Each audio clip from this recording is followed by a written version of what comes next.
Praise the Lord. ஒரே ஒரு வசனத்தை கூட காண்பித்து கொடுக்கிறேன். சங்கீதம் 20வது அதிகாரம் 8வது வசனம்.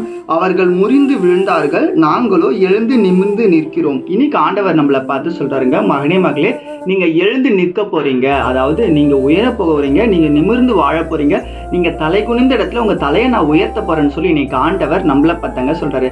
நம்ம மேல போக போறோமா? எப்படிப்பா மேல உயரம் நோக்கி போக முடியும்? ஆண்டவராகிய இயேசு கிறிஸ்துவை யாரெல்லாம் ஏற்றுக்கொள்றாங்களோ அவங்க வாழ்க்கை பிரச்சனையில இருக்கலாம், போராட்டத்தில் இருக்கலாம், வியாதியில இருக்கலாம், சூழ்நிலைகள் எப்படி வேணா இருக்கலாம். ஆனா ஏசப்பாவை ஏத்துக்கிட்ட அந்த செகண்ட் அவங்க வாழ்க்கையை ஆண்டவர் மாத்த ஆரம்பிச்சுருவாருங்க. இன்னைக்கும் உங்க வாழ்க்கையை ஆண்டவர் மாத்த விரும்புறாருங்க. நீங்க ஏசப்பாவை பிடிக்கும்னு சொல்றீங்க, ஆனா விசுவாசிக்கிறீங்களா? அவர் நம்பி அவரை சொந்த ரட்சகரை ஏற்றுக்கொண்டு உங்க பாவங்களுக்கு அவர்கிட்ட அறிக்கை செய்து அதுக்கு மன்னிப்பு பெற்றுக்கொள்றீங்களா?